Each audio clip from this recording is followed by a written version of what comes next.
Welcome to My Zone Online School. My name is Teacher Mutsa. Get your education booklet in our daily newspaper, street sales, or at your school every Monday to Thursday for pre-primary up until grade 3. The lessons are for listening or watching online. Inside the newspapers, there is an insert of the lesson booklet. Please cut the top of the lesson booklet with a pair of scissors and fold it for ready to use. But there is more. We are also available on our online platforms, MyZone and Zoshi Facebook pages, and in addition, our website, Zoshi Online.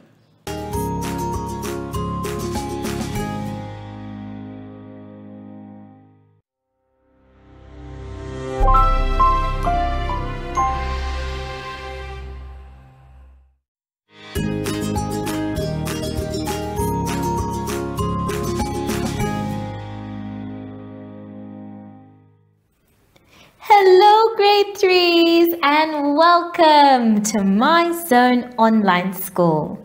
My name is Teacher Mutsa and thank you so much for joining me today. Our theme this week is spring and animal conservation. And before we get into any lessons, grade 3s, we know that we need to sanitize. Now, sanitizing is not the only way that we can keep germs away. We can use soap and water as well. Just make sure that you wash your hands for at least 30 seconds. Then, make sure your hands are dry before you touch anything else. For today's lesson, we are going to be talking about animal sounds, narrative writing, and problem solving.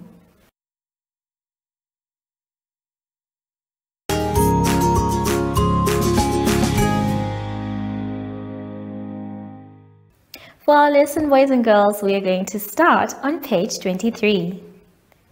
On page 23, we are going to be doing a little bit of fun with animals and their sounds.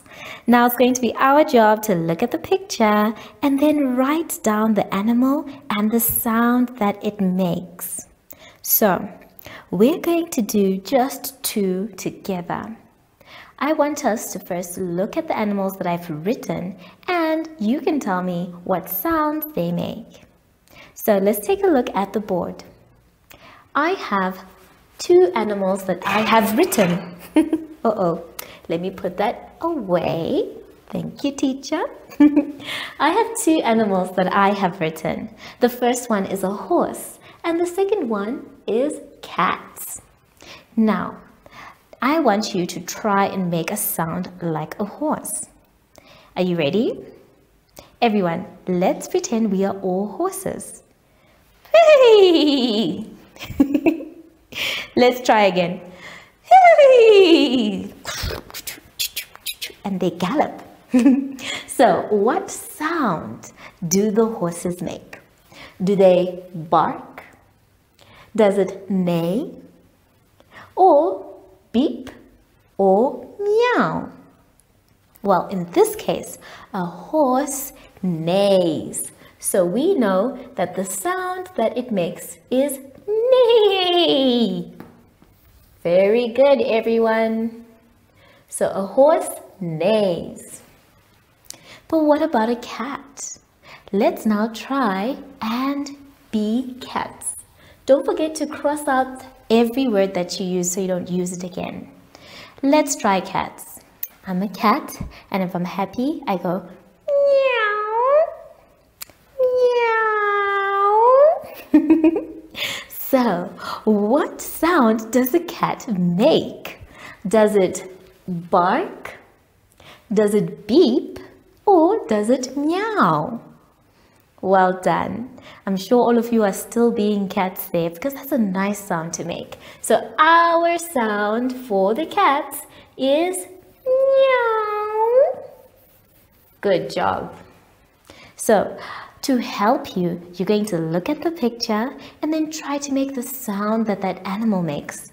That way, you will know which sound to put. So boys and girls, take your time, look at the picture, then you write the name of the animal, like what we did here, and then try to make it sound. Use the word box to help you find the sound of the animal. And don't be shy. Try and be the animal, just like how we did here in class. When you're done with that one, you can move on to another exciting exercise on page 24. On page 24, we are going to be doing narrative writing.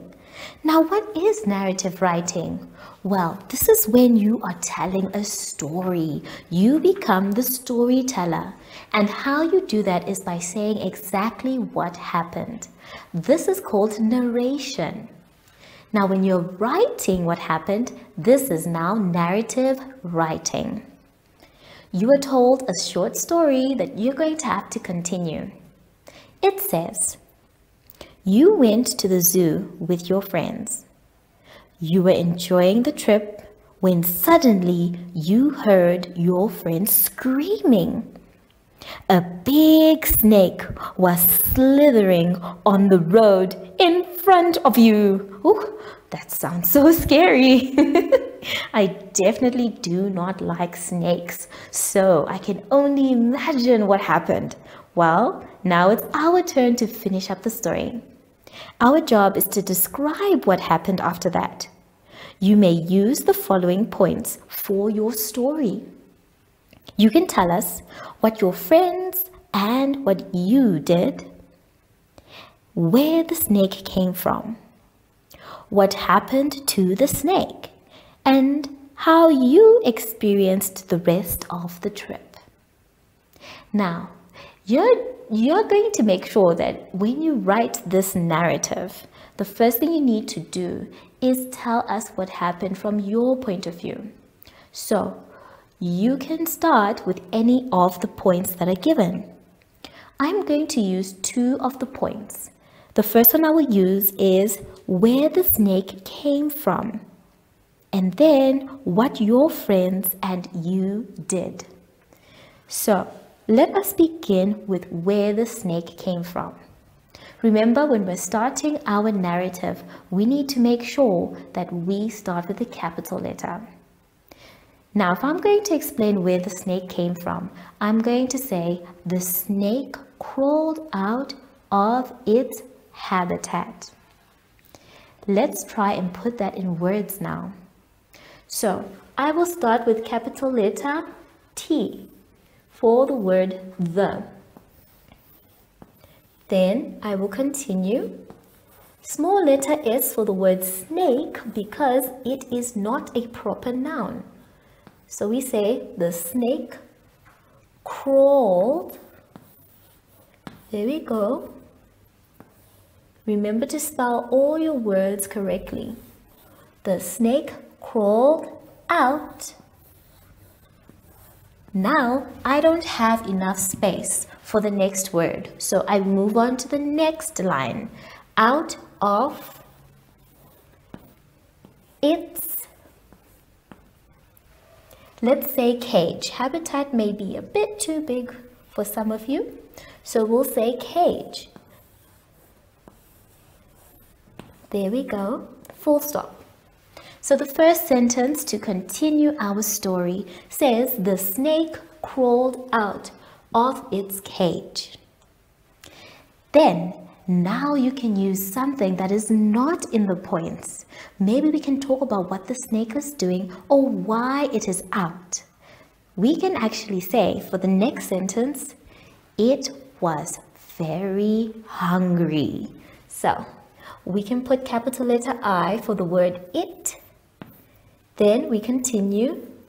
It was very good. Now the word hungry will not fit here, so I have to go to the next line. It was very hungry. There we go, hungry. I can stop here, or I can continue the sentence and say, and looking for food, but I will stop here today. So, The first sentence is telling us where the snake came from. The snake crawled out of its cage. Then we have used a different point that's not there. It was very hungry. Now the second point we're going to use is the one about the friends and what you did. So you can say, what would you do if you saw a snake? I know what I would do. I would run away. So I'm going to say, I ran away as fast as I could. So that's my sentence. Capital letter I ran, very good, away. There we go. Make sure all your letters are the same size. As, then fast. Next line. As I could. Now, I want you to pay attention to the type of tense I'm using. This is past tense writing. Even though we are still doing narrative, I'm talking about what happened, not what will happen or what is happening right now. I'm talking about what has happened. So the snake crawled, past tense word, out of its cage. It was, showing past tense, very hungry. I ran, past tense, away as fast as I could, past tense. So you can continue your story. This is just mine to show you the 2 points that we have used and one that I have come up with by myself. And as you can see, the snake is right here. So I'm pretty sure I would run as fast as I could. Take your time with your writing. Make sure you read each word out loud so that your sentences make sense. Have fun with both activities. Don't forget to make some sounds when you're doing the first part on page 23. And for page 24, make sure you become creative. Tell us. And don't forget to end the story on a good note, please. I'll see you when you're done after the advert break. Follow us on MyZone Facebook Active Kids to watch your daily lesson and other fun activities with Zoe and Zoshi.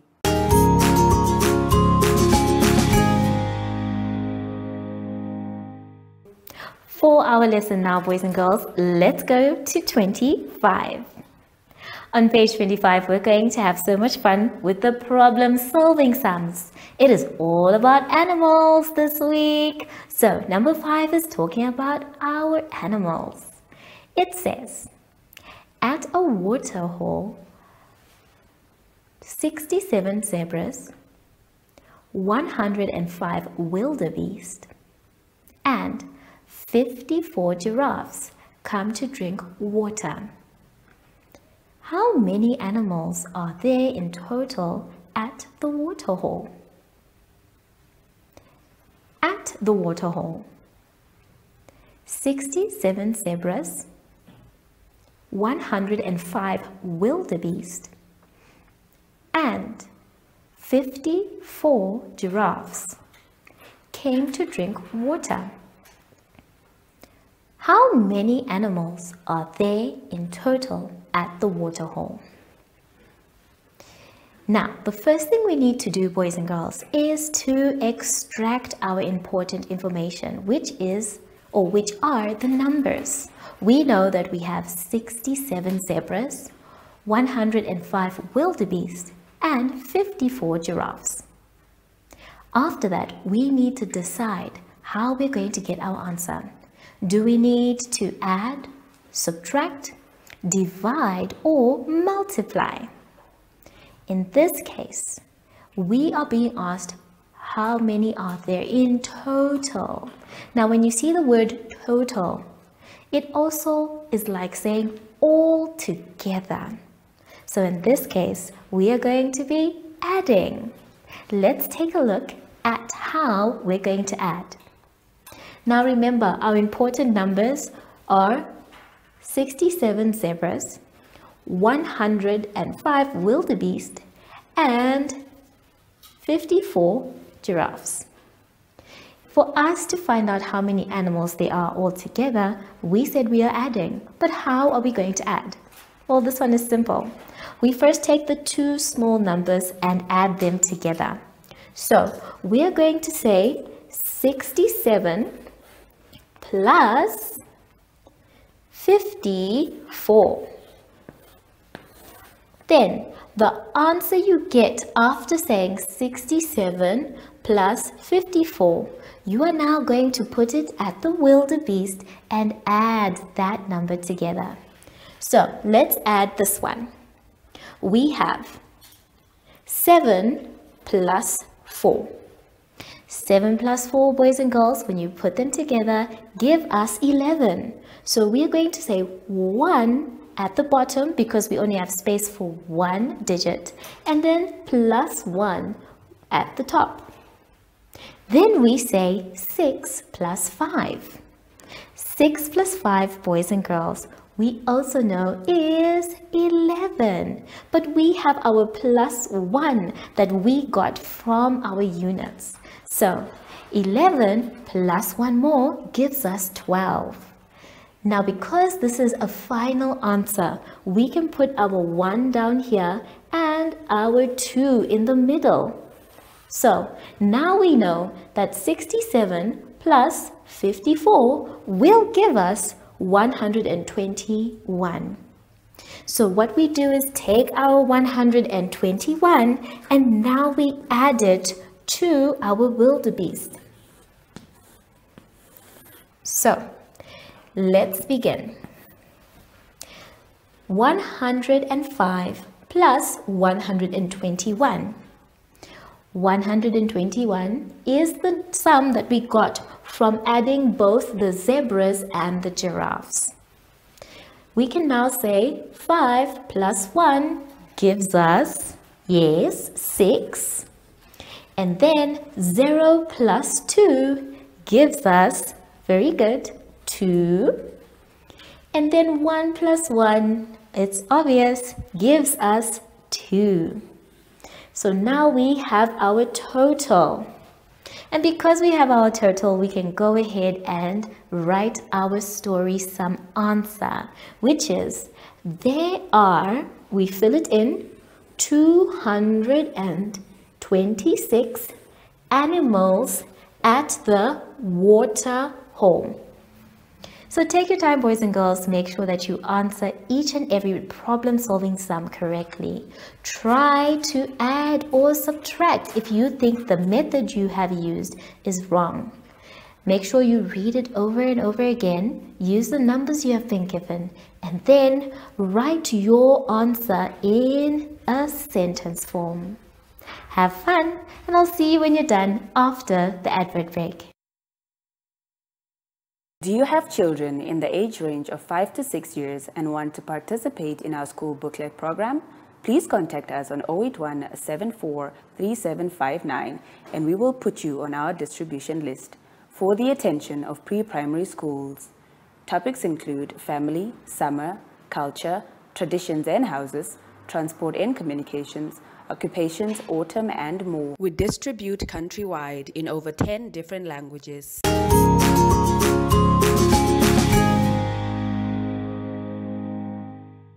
Boys and girls, we have now come to the end of our lesson and I hope you had fun. Remember, if you are going to be doing your work, please check it before you say that you are done.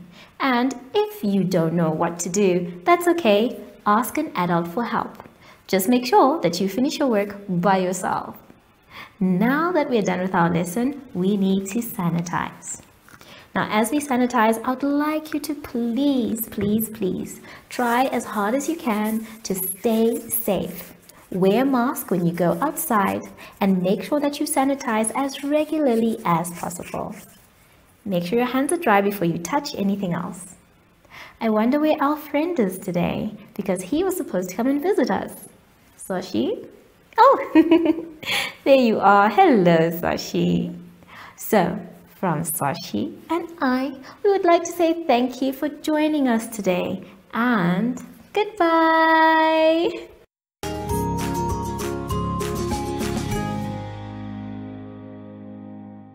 Our online school will help you along the way. Find us at www.zoshi.online and download the booklet. Follow us on Facebook to never miss a video. Subscribe to our Zoshi Telegram channel if you want to receive daily updates. Proudly sponsored by the Ministry of Education, Arts and Culture, Namibian Community Trust, UNICEF, My Zone Online School, Amos Meerkat Syllabus, and Capricorn Foundation.